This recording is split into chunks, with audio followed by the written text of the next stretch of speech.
Welcome everyone to this session delivered by members of Aberdeenshire Council's Employment Support Team.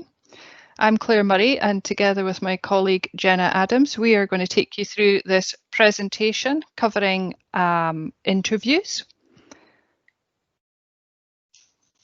Okay, so our first slide here, it's obviously when you come to job interviews, they're coming in various forms, from the traditional face-to-face interview, whether you're either on a one-to-one basis or with a panel of interviewers. It may be that you're asked to do a presentation as part of the interview, or there may be a group exercise where you are assessed alongside other people going for the same job position as you. With the appearance of COVID, obviously the likelihood is that your interview will be over the phone or through a video interview or on a platform such as Microsoft Teams, Zoom or Skype. So when we're looking at video conferencing interviews, there's obviously a few things that you can do in order to be as well prepared as you can for it. So the first thing would be to install the software required well ahead of the interview and having your device fully charged. Ensuring that you have a professional Skype or Teams username. So perhaps when you set up your username, you didn't take into consideration that you may be having to use it for your interviews. So just to double check on what that is.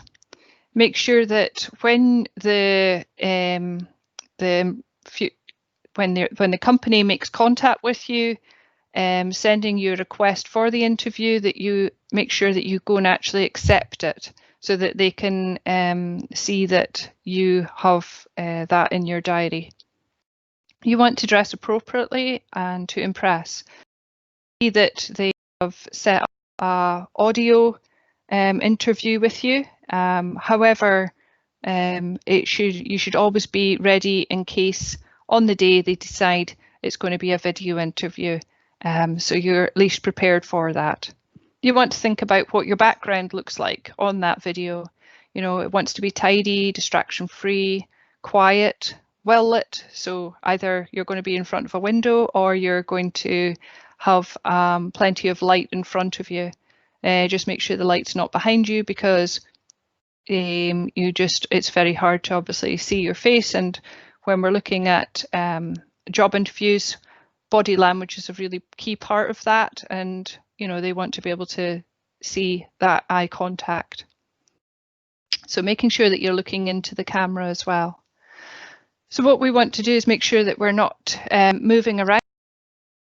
Hand gestures that we'd normally make maybe in front of a face-to-face interview, you've got to be careful when it's on a video, because it can stutter the screen and be quite distracting for people as well. And the main thing is that you do a practice run before the interview with a friend, you know, testing out all the equipment from the webcam, the headset, microphone. Just basically do a check for the sound and the picture quality, so that you can just be confident how you're coming across. There is a way of doing it if you aren't able to set that up with a friend, and you can do that in Windows Movie Maker. That way you can just make a wee recording and play that back and see how you come across. The main thing is to prepare for glitches, because unfortunately the way with technology is that, you know, that they can appear. So it's about if your internet connection goes and you have to come back out of you know, the Teams or whatever, and have to go back in again. It's just about doing that as best you can. So because part of that will be assessed really at how you manage these situations. So just prepare for it. So interview questions. There are different, obviously, types of questions that you can get asked within the interview. So it's about thinking about questions that you may be asked on the day. And we tend to group those questions into 3 different types. We've got the standard questions, we've got competency-based questions, and there's also creative types questions. So let's start off with the standard ones. No doubt, you know, you'll have seen many of these. They're the easiest type of questions to prepare for. In fact, research has actually shown that surprise questions aren't as common as you think, and 85% of questions that are asked in interviews are entirely predictable. So if you do a Google search for the top 50 most common interview questions, it's going to have the type of questions that we have on this slide. And it's the same as everything else. The more practice that you put in thinking about how you're going to answer them, that really sells your skills and strengths, the more prepared that you will feel like on the day. And obviously the questions there on the screen they're very individual to you. So it's about thinking, well, what have I got that I can show that evidences some of my key strengths? Again, use Google for getting examples that you can use. Really helpful. Okay, so we've done standard, so now we're moving on to competency-based questions. So now these types of questions are slightly trickier in their approach to answering, but again, practice going over these types of questions will really pay off. So all of the questions on this slide are looking for examples of situations where you basically had either an issue or you had a problem to solve. They're all really analysing how did you cope in a specific situation. You know, how did you cope in that crisis? How did you manage the confrontation? It's really how you evaluating your kind of own achievements, really. So on the next slide here, I'm going to show you that there's a really helpful technique that you can use when answering competency-based questions, and it's the STAR, and it's an acronym for situation, task, action, results, and reflection. So if we use a question, say, give me an example of a time that you handled conflict in the workplace. What you want to do with that question is really talk through, you know, what the situation was, what the task was and the objective of it, what action did you take to achieve this, and remember what the key part of this is what you did. It's not what we did. It's not what we did as a group. It's exactly, they want to hear exactly what you did and hear what results happened because of your actions. And then finally, what did you learn from this situation? You know, is there anything that you perhaps would have done differently? So that's reflecting on that you're able to learn from within that work environment. So I'll pass on to Jenna now for this last bit of the interview section on creative questions. Hi everyone, so yeah, as you can see on the screen, we're now looking at some of the creative questions that tend to be asked. So I would say that these are a bit less common, but you never know when something like this might come up in an interview. You can see there's a whole host of them on the screen there. Some of the other ones that we've heard might be, if you could be a kind of biscuit, what kind of biscuit would you be? Or if you could be an animal, what kind of animal would you be? And really they're just looking to assess how quickly you can kind of think on your feet and what your reaction is to being thrown a question like that. And also I suppose it gives them an opportunity to get to know a little bit more of your personality in the interview as well. So just try to always be mindful that you are in a professional environment. So it may be appropriate to use a little bit of humour and a little bit of wit, but just, yeah, it is professional and this is a potential employer, so just always try to be aware, and if you can put it across in a professional sense, relating to the job, you're winning when it comes to these kind of questions. So it could just be, like we'd said, about finding a bit more of your personality with what websites or blogs do you regularly. So could relate a question like that back to the industry that you're applying for.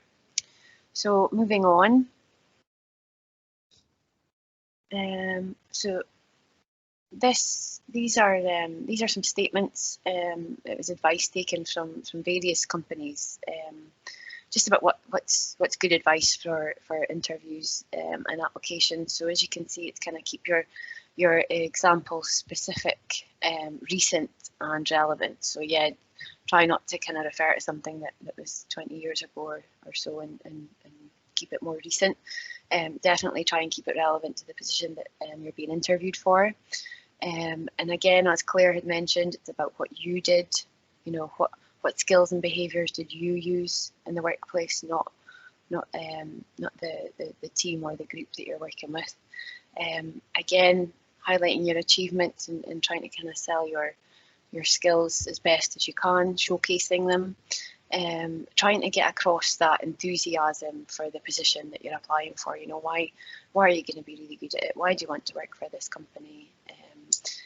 And showing that you're enthusiastic and aware about what you've achieved already. And thinking of the whole approach. So if you're being asked for examples of certain behaviours, then again, it's focusing on the action that you personally took and what the result was. So, you know, that's 3 different sets of advice from 3 different companies, and you can see that they're pretty similar. So they all tend to be looking for the same thing. So always be mindful of it's you being interviewed, it's your skills they want to know about, it's your experience that they want to learn more about, and it's how you used your logic and skills to achieve things. So always good to be mindful of that. Moving on to the next slide. So yeah, in preparation for an interview, it's always really good if you can spend a good amount of time preparing. And that could be researching questions, but it could also just be spending time thinking about, you know, what am I really good at? What have I done really well before? What are the things that I'm proud of, or the things that I've achieved? Interviews are something that we all find nerve-wracking. I don't think it matters, you know, how long ago it was since the last one, or how old you are. They're always quite a nervous situation to find yourself in. So if you can spend a proper amount of time planning, there's a phrase we have, which is proper preparation. Oh gosh, I've forgotten it now. Yeah, but it's all about planning. Planning and preparation leads to good performance. I'm sure that was it. So yeah, think about the strengths that you have. If you are sure of your own strengths, that's going to come across in the interview, rather than you kind of coming across as maybe a little bit hesitant in things. If you're assured in what you're good at, then you're going to sell yourself well. So make sure that your answers are telling the employer what they need to know. And it's never be embarrassed to ask for clarity for a question, or ask them to explain it in a different way. If you're not sure, it's always better to answer the question clearly, rather than misunderstand it and answer something completely irrelevant. Always be ready to talk about your experience, your achievements and your qualifications. That is exactly what you're there for. So try and be enthusiastic in your responses. And yeah, preparation again. So study the job profile and familiarise yourself with some of the key duties and the overall purpose of the job. What's your objective in that role? Is it to ensure good customer service? Is it to promote sales? Is it to manage a warehouse? Whatever it might be. If you can get across that you thoroughly understand what the job is and what you're expected to do. And seek clarification as well for anything that you're uncertain of, and that'll show your interest as well. So we'll move on to the next one. So mistakes to avoid. Yes, like we'd said earlier, it's they're nerve-wracking experiences as it is, so you don't want to be chasing your tail and rushing at the last minute to get there. Even if it's a video one just now, sit 5 minutes early. Make sure that you've got some water beside you, a pen, a bit of paper if there's anything that you want to write down. Always make sure that Another phrase that I can remember this time is dress smart, think smart. So even if, again, it's on video conference or it's just over the phone, if you're feeling smart, then it helps to get you in that right kind of mindset. So yeah, don't be unprepared. It's going to come across pretty easily for the interviewers to determine how much preparation you've made, just by the kind of answers and the way that you express yourself. Certainly do not lie about any of your skills or experience, because this, again, will be obvious. We have little kind of telltale signs. Our tone of voice might change, or we might look in a certain direction, or might don't lie. You want to come across as confident and assured, so avoid lying. It never looks good if you're sounding very critical of a current or a previous employer. Despite your experience there and how much you may want to leave, or that you feel you're ready for a change, just choose your words carefully to ensure that you're coming across in a positive way. Try not to give any textbook answers. So I know Claire mentioned earlier about sort of Googling the top interview questions. Some of them will give you answers as well. Try and get a bit of your personality in there. They've selected you for an interview, and it's you they want to get to know. They don't want to just hear what you think they want to hear. Try not to appear arrogant or rude as well. It's good that you can get across your skills and experience, but by also maybe showing that we've always got other things that we can learn or that we can do better or improve on. And probably hardest of all is try not to let nerves get the better of you. Claire had mentioned earlier as well about sort of not fidgeting in a video call, because that can sort of stutter the screen and things. But even in a face-to-face interview, if you're sort of flapping your arms around or using your hands in front of your face or touching your face or any of these things, it can be quite distracting, and it maybe highlights how nervous you are. So just kind of try and be mindful of that, and you can find little things, whether it's I have a ring on my finger, so I twist that with my hands under the table so that it's keeping my hands occupied. So yeah, just little things like that to be mindful of before you go in. And carrying on with the slides. So questions. It's always good for you to show your interest and enthusiasm. At the end, the interviewers will likely ask, do you have any questions for us? And it might be that you've prepared some and they've answered them during the interview, if it's like shift patterns or holidays or activities. So always try and prepare a few more. You have as much of a list as you can, just so that you've got some backup ones if they have answered what you've thought to ask. So yeah, it shows again that you're interested, that you've taken the time to prepare. You can see some example ones on the screen there, opportunities for progression, the most important part of the role, training, what a typical day might look like, or a bit more about the team and the numbers or dynamics there. So yeah, we're nearly at the end.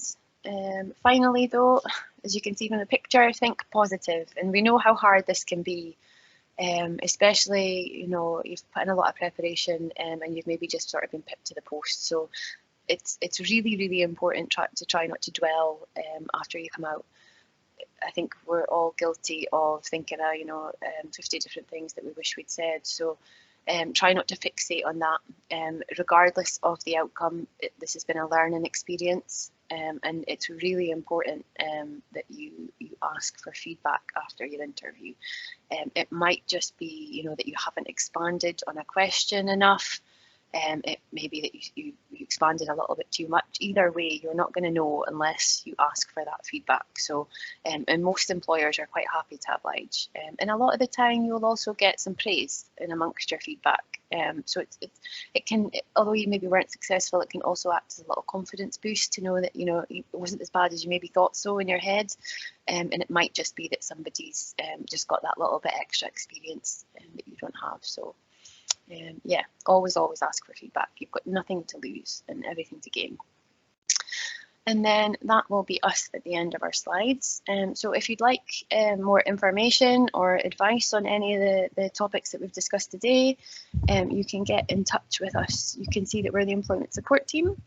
So we cover the whole of Aberdeenshire, and our phone number is there, as well as our Facebook page, which is always worth keeping an eye on, as we quite often share vacancies or tips, flyers and what like. So it's always a good one to watch out for.